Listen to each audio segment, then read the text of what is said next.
Vous, qui êtes assez fou pour oser me comprendre et saisir la portée de mes gestes, assez fou pour vous lever parmi les hommes et parlant en mon nom, donner un sens à mes paroles. Vous savez, l'avocat doit s'investir tout entier dans ce qu'il fait. Il doit être profondément orgueilleux de sa fonction d'avocat et en même temps tellement modeste, car il connaît ses limites.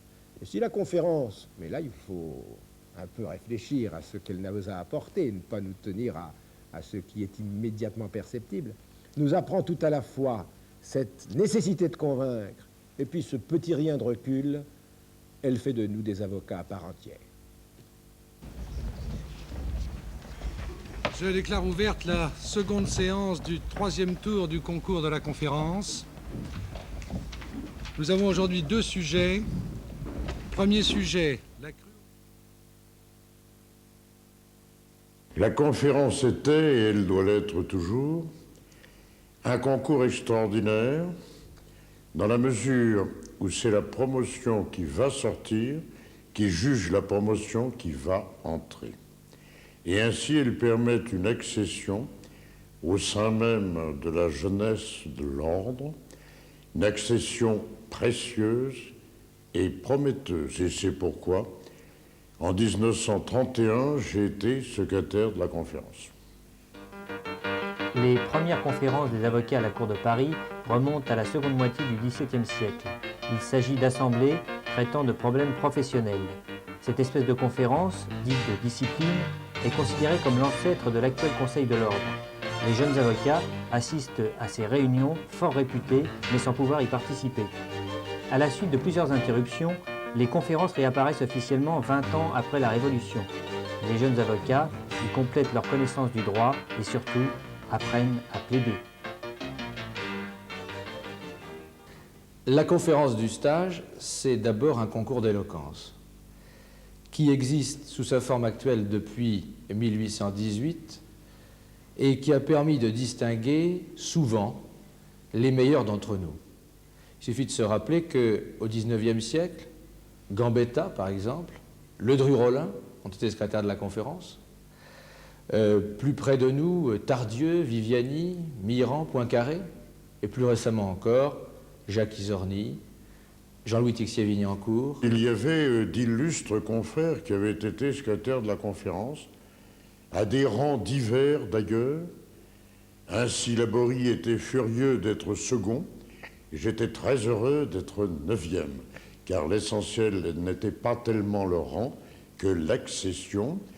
Et j'ai même quelquefois ajouté, ce qui ne m'a pas fait que des amis, qu'il arrivait que la vie rectifia le premier classement. Le concours de la conférence comporte 3 parties. L'ordre dans lequel les stagiaires, par série de 6 ou de 8, prennent la parole pour l'affirmative ou la négative est fixé par des tirages au sort. Pendant le premier tour, les sujets sont donnés 15 jours à l'avance. À la fin de l'épreuve, 36 orateurs sont retenus pour le 2e tour, dit d'improvisation. Les concurrents, à qui le thème est communiqué lors de leur entrée en loge à 9 h, prennent la parole à 14 h. Les 24 meilleurs candidats participent au 3e tour, qui se déroule dans les mêmes conditions que le premier tour. 12 d'entre eux sont nommés secrétaires de la conférence. Substitués à ceux qui les ont élus, ils auront à choisir, au cours de l'année, la nouvelle promotion, laquelle, de la même façon, élira la suivante. C'est une profession égalitaire, une profession dans laquelle il n'y a pas de distinction, pas de hiérarchie, pas d'avancement, à la différence de ce qui existe dans la magistrature. C'est donc d'abord, je crois, un rite. C'est le concours d'éloquence, c'est ce qui paraît le plus logique compte tenu de la profession que l'on exerce. La conférence est un concours qui permet de désigner tous les ans 12 secrétaires qui sont indiscutablement les meilleurs, à la fois sur le plan de l'intelligence, de la culture et, disons, de la qualité. Réservé à de jeunes avocats qui doivent démontrer leur talent, leur personnalité, dans un minimum de temps, avec le maximum d'intelligence et de persuasion, car leurs juges, étant les secrétaires de la conférence de l'année précédente, représentent une juridiction extrêmement sévère et difficile à aborder. Le jour du concours, le deuxième tour, j'en étais malade. Je ne dormis pas de la nuit. Rien n'est plus impressionnant que de prendre la parole à la conférence du stage. L'esprit critique des auditeurs, le jury solennel, distant, voire impénétrable, le bâtonnier qui préside, lointain et saturé, l'enjeu, ma timidité naturelle de ce temps-là, tout contribuait à mon état. Les 12 secrétaires qui exercent pendant un an des fonctions très déterminées, à la fois au niveau de la représentation du barreau qui les appartiennent, ainsi qu'au niveau de la mission de défense pénale qui est la leur. C'est notamment au secrétaire de la conférence que sont confiées les affaires les plus délicates sur le plan criminel. Nous vivons à l'heure actuelle une défense pénale de plus en plus collective, avec une trentaine d'avocats parisiens de permanence tous les jours pour assurer la défense des individus. Et il faut savoir que cette mission de défense pèse essentiellement sur les secrétaires de la conférence, qui sont de permanence tous les jours pour assurer justement cette défense pénale. Or, cette défense est tout à fait vitale, à la fois sur le plan de la liberté publique, sur le plan des droits de l'homme et sur le plan de la crédibilité de l'image de l'avocat, et par conséquent, la conférence a dans ce domaine un rôle tout à fait particulier. Vous savez ce que les secrétaires de la conférence font sur le plan de la défense pénale, des différentes permanences assurées à la demande du bâtonnier et pour faire face aux réformes législatives en cours et celles à venir. Eh bien, l'avocat de la conférence n'est plus ce qu'il était peut-être seulement au moment où j'ai été secrétaire de la conférence, un élément de représentation. Il est maintenant quelque chose de plus, il est un rouage fondamental dans l'exercice de la profession d'avocat telle que nous la concevons maintenant, c'est-à-dire cet exercice professionnel organisé par l'ordre pour répondre à des exigences auxquelles seul l'ordre peut faire face. Le bâtonnier réserve les commissions d'office criminel au secrétaire de la conférence. C'est donc une formidable occasion d'apprendre, et d'apprendre vite, en plaidant beaucoup des affaires parfois difficiles, souvent qui font trembler ceux qui en sont chargés, mais cette école d'éloquence est à mon avis irremplaçable au sein des stagiaires.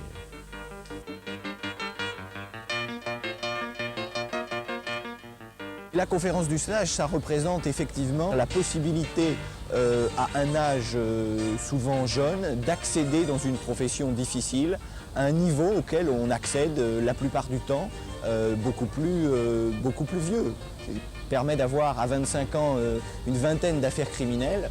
Peu d'avocats se trouvent dans cette situation-là. Donc c'est un tremplin, c'est une sorte de rampe de lancement, d'accélérateur, dont on est ensuite libre de bien disposer ou au contraire de mal en disposer. J'étais alors premier secrétaire de la conférence et j'avais été traduit devant le tribunal correctionnel pour atteinte à la sûreté de l'État. J'avais fait une déclaration dont le ton avait surpris le président, qui me dit « Mais pourquoi parlez-vous ainsi ?» Et je lui avais répondu « Parce que je suis premier secrétaire de la conférence. » L'explication ne lui a pas semblé inadmissible et impertinente. En tout cas, le résultat, peut-être, c'est que j'ai été relaxé. Quand vous allez à une réunion d'anciens secrétaires de la conférence, vous y retrouvez à 90% les avocats qui comptent dans le palais de justice de Paris. Les effectifs de l'association des secrétaires sont toujours tournés autour de 500 ou autour de 600 sur un effectif d'avocats plaidants qui était de l'ordre de 1000. Cela représentait, vous le voyez, une très large majorité. La promotion de la conférence représente à l'étranger, vis-à-vis des autres jeunes barreaux, le barreau de Paris, et par conséquent est amené à avoir fréquemment avec la conférence des contacts, ne serait-ce qu'au niveau de cette mission de représentation à l'étranger, mission qui devient de plus en plus importante, puisqu'à l'heure actuelle, la mission internationale du barreau de Paris ne cesse de se développer, et par conséquent, le rôle international des secrétaires de la conférence ne cesse également de se développer. Ce n'est un secret pour personne que les droits de l'homme sont quotidiennement bafoués dans un nombre important de pays, et nous sommes donc amenés à envoyer des observateurs, des délégations pour essayer, dans la mesure du possible, de voir ce qui se passe et d'apporter le concours du barreau de Paris et des avocats parisiens. Et je veux dire que dans ce domaine, les secrétaires de la conférence nous apportent un concours précieux, car ils sont nombreux à accepter des missions de cette nature et par conséquent d'accomplir à l'étranger des missions qui dépassent largement le cadre d'une simple représentation. Mais il s'agit de véritables missions pour le respect des droits de la défense et le respect des droits de l'homme. Et je crois que c'est un aspect de la conférence qui est trop souvent méconnu ou oublié. Et c'est la raison pour laquelle je suis heureux de pouvoir le rappeler. Ils sont comme des envoyés en mission par le bâtonnier. Or, cela ne se conçoit pas s'il n'y a pas entre le bâtonnier et les secrétaires de la conférence une totale entente et une complicité qui doit naître de rencontres fréquentes, amicales ou professionnelles. Le bâtonnier entretient nécessairement des relations particulières avec la conférence, d'abord parce qu'il préside le concours toutes les semaines. Donc le fait de revoir tous les 12 secrétaires toutes les semaines crée indiscutablement des liens. D'une façon quasi totale, les anciens bâtonniers de Paris ont tous été secrétaires de la conférence. Deuxièmement, le bâtonnier de Paris est entouré des 12 jeunes meilleurs de l'année. Et comment voulez-vous qu'ils ne soient pas bien et que les relations ne soient pas très cordiales, voire même reconnaissantes de la part du bâtonnier à l'égard des secrétaires de la conférence, qui ont vraiment assumé, qui assument toujours des charges considérables. Comment voulez-vous que ces rapports ne soient pas forcément excellents? Les secrétaires forment une famille de 12 avocats par principe. Le premier et le deuxième secrétaire vont avoir des rôles importants lors de la rentrée de la conférence, qui est la grande fête du barreau de Paris. Le premier secrétaire devra prononcer un discours. Généralement, il traitera d'un ancien chef de l'ordre ou d'un très grand avocat. Et le deuxième secrétaire aura pour mission de faire un discours parfois un peu plus ironique, plus léger, sur un grand procès ou sur un sujet un peu différent justement du premier. Eh bien, le 12e, quand il est dans sa promotion, est tout naturellement voué à être une sorte de ciment de la promotion. C'est de lui dont va dépendre aussi bien les bonnes ou la transmission des bonnes que des mauvaises nouvelles. Je pense que son rôle est capital pour qu'une promotion garde une cohésion, une affection qui ne doit jamais disparaître. Ce n'est pas pour autant que les autres n'ont pas un rôle. Et je sais que, plus encore maintenant que jadis, certains postes s'occupent plus spécialement, tout au moins les titulaires, s'occupent plus spécialement de l'élaboration du concours, des questions matérielles, aussi bien que du choix des sujets, des berriers, des conférences du soir, que sais-je. Chacun a un rôle. Tous les mois, 2 types de conférences se tiennent au palais de justice pour préparer les candidats au concours de la conférence. Tout d'abord, les conférences Berrier. Le sujet est communiqué 15 jours à l'avance et prépare donc les stagiaires au premier et troisième tour. Les conférences Berrier sont présidées par un invité et les orateurs sont critiqués sur leur discours par les secrétaires, avant que ceux-ci ne soient eux-mêmes critiqués par d'anciens secrétaires. Les conférences tranchées préparent à l'improvisation du second tour. Les candidats ayant leur sujet à 14 h prennent la parole le soir. Une fois par an, un concours d'éloquence, le prix des secrétaires, est organisé entre les jeunes avocats du barreau de Bruxelles et ceux du barreau de Paris. L'Afrique est au cœur de l'actualité française. L'histoire africaine se fait même sur le territoire français. À Paris, bien sûr, où la semaine dernière s'y est tenu un mini-sommet rassemblant en costume 3 pièces et boubou. Mais à Nice aussi, où l'avion de M. Mobutu a failli être saisi, alors que celui-ci s'apprêtait à s'envoler pour Paris pour y rejoindre ses frères. TF1, 20h. Information générale. Au loto géographique, la question était loin de chez nous, est-ce en Afrique? À cette question géographique, qu'une réponse militaire, M. Kassoum Tapo de Kolwezi a gagné. Affaires internationales. L'avion de M. Mobutu a failli être saisi. A-t-il pensé à l'opinion négative en Afrique? Le président Tapo du Mali s'est déclaré contrarié. Politique intérieure. Le président joue aux 7 familles africaines. L'Élysée demande si quelqu'un a le grand-père dans la famille Tapo. La politique ne se demande pas si elle peut faire abstraction de la foi. Elle en fait abstraction. Et elle avance. Elle ne veut pas penser la politique. Ça l'empêcherait d'agir. Elle ne veut pas croire la politique. Ça l'empêcherait d'intriguer, de combiner. Elle ne veut pas rêver. Ça l'empêcherait de travailler.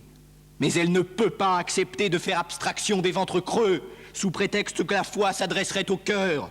La conférence est une certitude de sérieux, de talent, et puis l'art du discours a pour conséquence d'entraîner une discipline de l'esprit. Regardez d'ailleurs, si l'on prend l'annuaire des anciens de la conférence, vous y verrez les plus grands noms de ceux qui ont animé la vie politique depuis 150 ans. C'est donc que la conférence, non seulement est une démonstration, mais elle est aussi une école de l'art de parler, de l'art de penser.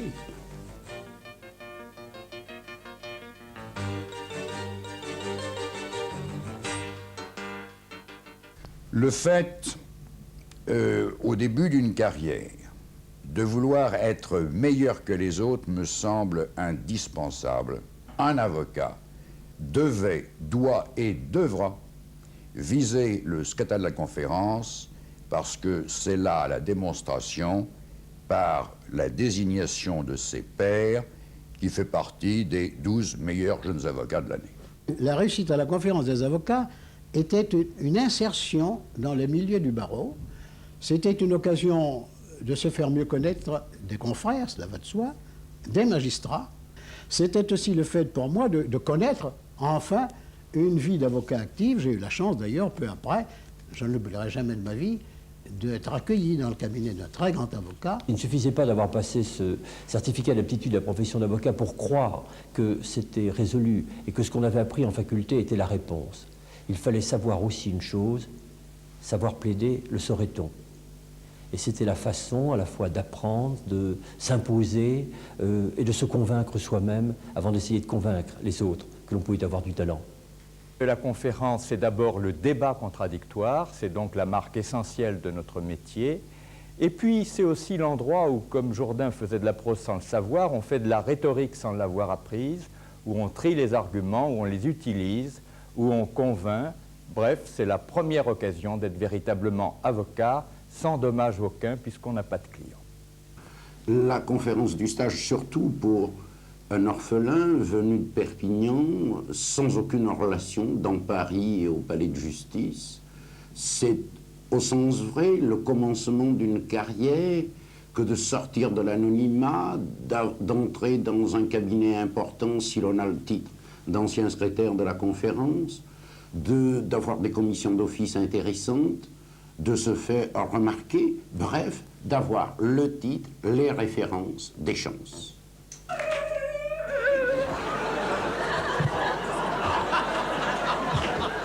Satan! Les femmes! Les chevaux!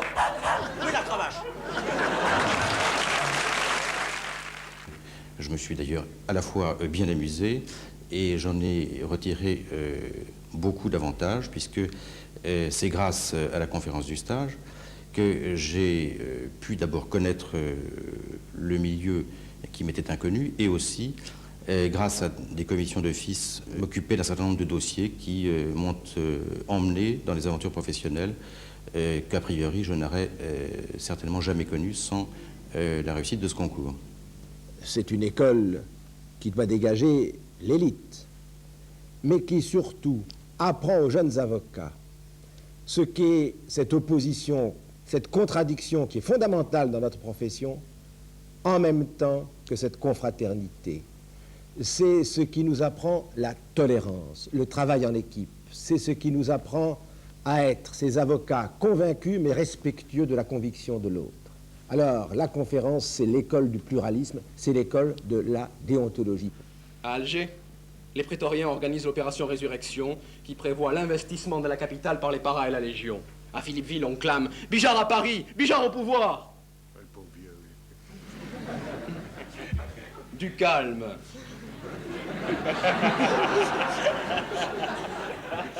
Et quand j'étais dans le coma, ils ont dit « S'il s'en sort intellectuellement, il sera foutu ». Et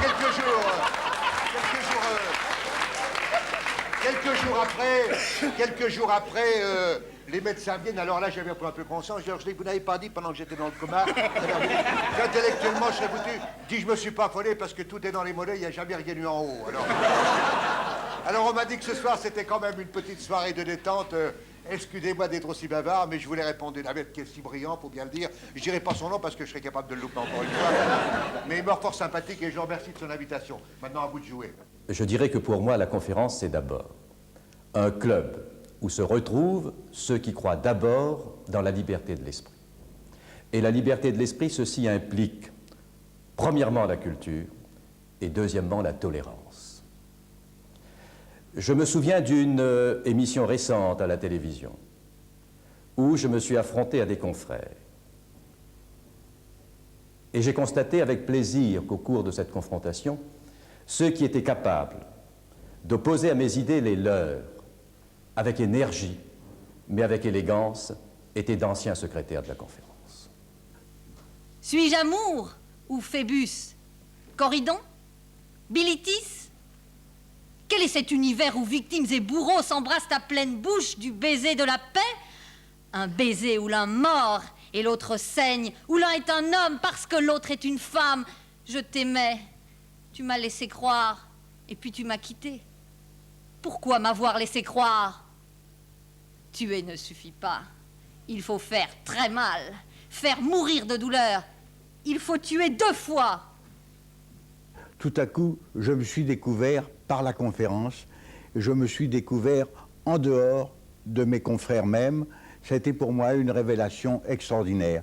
Sans la conférence, je ne sais pas si je serais devenu avocat comme je le suis devenu. Ça a été pour moi quelque chose de passionnant et j'ai découvert des tas de choses et j'ai découvert la profession, non pas la profession en tant que technique, mais j'ai découvert la profession dans l'amour que j'ai eu pour elle. Moi, j'aime les choses concrètes. Les téléphériques, les aéronefs, les montgolfières.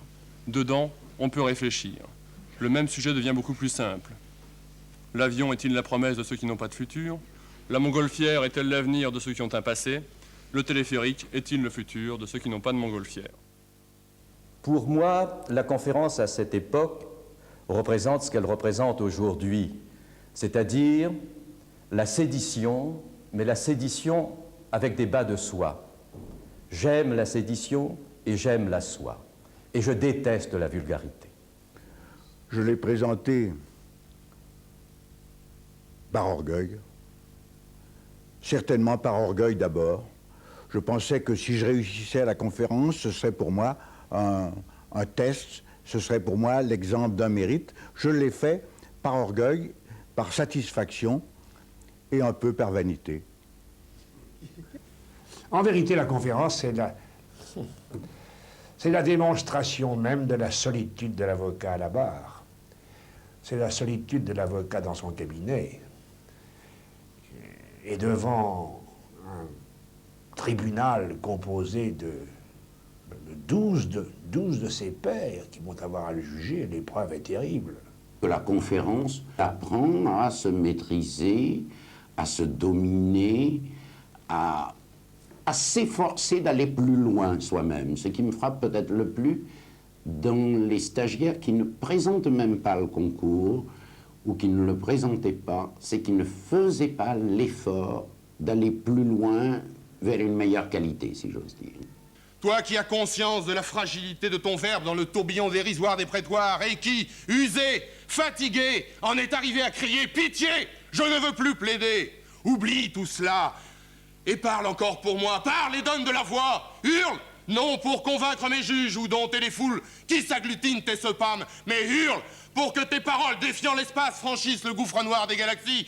Hurle pour que là-haut, le Tout-Puissant t'entende et que si près de lui tout me soit pardonné. Et laisse les autres chuchoter. La conférence, on en disait déjà, elle n'est plus ce qu'elle a été. Si vous saviez ce qu'ont été ces grands anciens, on évoquait Stéphane Eckay, notamment, on évoquait le bâtonnier Charpentier, on évoquait tous les grands avocats qui étaient encore des ténors d'assises de l'époque, Moreau-Giaféry en tête. Mais enfin, pour ceux qui la préparaient, elle était quelque chose d'à la fois difficile et brillant. Et peut-être que le drame présent, c'est que les jeunes ne perçoivent pas l'utilité de la conférence. Ils considèrent que c'est un exercice de gymnastique qui ne leur est d'aucune utilité dans la vie pressée que l'on mène dans un besoin d'efficience immédiate. C'est un tort. Je dois dire que quand j'ai été bâtonnier, j'ai rendu le concours de la conférence obligatoire pour les stagiaires. Ça n'a pas suscité de difficultés. C'est donc une institution qui est vide, qui se singularise par son inutilité et son absurdité, et c'est ce qui la rend supportable. Rôdant dans les couloirs, tout près d'ici, je voyais l'étrange liste des candidats à la conférence, des candidats au concours. Et mon nom a été attiré par le premier d'entre eux, qui était Olivier Serre. Et je suis allé écouter le discours qu'il a fait sur Stéphane Eckay. Et ce discours a été la première émotion que j'ai éprouvée au palais de justice. Et l'entendant, j'ai dû me dire quelque chose d'équivalent à l'année prochaine, je serai à sa place pour faire un discours. Et puis, finalement, j'ai subi cette épreuve, qui a été une épreuve non pas d'éloquence, mais une épreuve psychologique et morale, et j'en suis quand même sorti avec un certain nombre de satisfactions. Ce qui me choquait le plus, c'était d'avoir à subir les critiques silencieuses, mais les notations de gens qui avaient mon âge et qui formaient néanmoins un jury de jugement. Je trouvais que c'était une chose insupportable, intolérable. Et puis, je me suis rendu compte que ce jury de jugement était plus impressionnant que les vraies juridictions. C'est étonnant, mais c'était ainsi. Il est vrai qu'on a dit de la conférence qu'il faut d'abord pouvoir en sortir pour en voir en apprécier tout l'intérêt, et que lorsque l'on est secrétaire de la conférence, on a un peu l'impression qu'on se prend pour le centre du monde, sinon du palais. Je trouvais que les garçons et les filles qui siégeaient là étaient assez déplaisants, assez sûrs d'eux, assez insolents. Autant de défauts que j'ai eu à mon tour quand j'ai pris leur place, et que je me suis employé à expérimenter d'une façon accrue. Et ça a été ça, c'est-à-dire une institution qu'il fallait combattre et maîtriser. C'est ce qui rend admissible les petites scénettes de la conférence Berryer, où chacun s'efforce de brutaliser ou de ridiculiser le candidat. Loin de chez nous, est-ce en Afrique? Je connais pas la réponse. Loin du discours, par contre, je sais ce que c'est. C'est Madame Olivier. Mademoiselle, Madame, excusez-moi. Olivier, Ameline à cheval à la vapeur, et j'en passe des vertes et des meilleures. Il paraît qu'il y a que les Africains qui pompent, c'est faux, parce que vous m'avez pompé aussi, et encore, je suis extrêmement poli.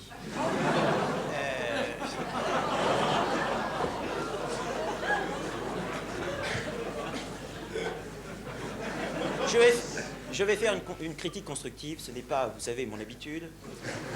Il y a un sujet, est-ce loin l'Afrique? Oui. Oui. Mais, nous sommes en Europe. Et certains pays en Europe n'ont pas la même conception que nous. La preuve, les Belges. Il s'avère qu'un car rempli d'Africains arrive à la frontière belge. Le douanier monte dans le car et dit « Mais ça a cramé, bon Dieu, là-dedans !» Vous voyez, en Europe, on n'a quand même pas encore une communauté de destin. Faire un discours, ça ne consiste pas à venir à ce pupitre, à lire le discours que l'on a préparé, bien ou mal, dans le style, peu importe, dans le propos que je tiens maintenant. Ça consiste à nous convaincre. Ça consiste à plaider ce que vous avez envie de dire. Ça consiste à employer les mots qu'il faut pour le faire, le ton qu'il faut pour le faire et la voix qu'il faut pour le faire. Cette voix, vous l'avez. Vous ne savez pas encore vous en servir, mais je pense que vous avez des possibilités et que ça viendra bientôt. En vous priant de ne plus jamais venir nous ennuyer à la conférence avec ce style, pardonnez-moi, complètement surranné avec des idées aussi creuses. Mais ce que ne comprend pas le candidat, c'est que le secrétaire subit lui aussi une épreuve, qui est peut-être plus cruelle pour lui encore que pour le candidat, parce que le candidat n'est même pas investi encore de cette responsabilité diaphane qui pèse si lourdement sur les épaules fragiles de ce malheureux secrétaire. Et je crois qu'à travers donc, ces expériences ambiguës, complexes, peu à peu, on acquiert une idée de ce qu'est la parole et le discours. La parole est le seuil de l'univers humain. Par conséquent, ce seuil, il faut apprendre à le franchir. Mettre de l'ordre dans les mots, c'est mettre de l'ordre entre les pensées, c'est peut-être aussi préparer à mettre de l'ordre entre les hommes. Par conséquent, je pense qu'il y a une éthique de la parole. Il faut donc apprendre à se servir de la parole et que la parole a de plus en plus d'importance. L'arme à l'œil et sur l'épaule, à l'armée, l'armée l'est, comme l'arme à lait de l'armée lait, métalèse, les mélodieux méloé, milanais, mal aimé de mal armé. L'armée de l'air déterrée se sent orpheline de mer. L'armée de mer, elle prend 3 airs et ta mère et ta sœur, car l'État ne voulant plus guère 30 jours sur 30 que tant de paix, signifie qu'elle exploit au colonel Lagégène, président du tribunal permanent des forces armées, que ses affaires pendantes n'ont plus l'agrément des partis majoritaires. Sonnez trompette. Parler, c'est un outil, mais c'est aussi un art, et c'est un des arts les plus étonnants qui soient, puisqu'il ne laisse aucune espèce de trace, et c'est aussi un de ceux qui produit le plus d'émotions, aussi bien pour celui qui l'exerce que pour celui qui en est l'objet, la cible ou la victime. Dans tous les domaines, dans le monde de la politique, c'est l'éloquence qui emporte les convictions, qui est la reine du monde. Dans le monde des affaires, quand il faut convaincre, quand il faut vendre quelque chose, c'est aussi parce qu'on est éloquent, parce qu'on arrive à séduire. C'est l'art de plaire. La communication va dominer le XXIe siècle. Et la communication, c'est la voix et c'est l'image. L'une supportant l'autre et l'autre appuyant la première. Les avocats dans le monde doivent être ceux qui témoignent pour la liberté de penser. Ce sont ceux qui empêchent de juger en rond, de penser en rond. Et c'est pour ça que, dans notre profession, je pense que l'éloquence a un présent et un avenir immense. L'éloquence, donc, je crois, c'est l'accord, mais l'accord profond entre celui qui parle et celui qui écoute. C'est aussi l'harmonie entre la voix, entre le corps et entre l'esprit. C'est pour cela que l'éloquence, à mon avis, et quelles que soient les critiques que je peux entendre à droite ou à gauche contre l'éloquence et contre ce temple de l'éloquence qu'est la conférence, sont des critiques parfaitement frivoles. Je pense à des propos que tenait un de mes lointains prédécesseurs il y a près de 200 ans, puisque c'était en 1786, et qui s'inquiétait déjà de l'avenir de l'éloquence et des conditions dans lesquelles la conférence pourrait survivre à l'évolution du temps.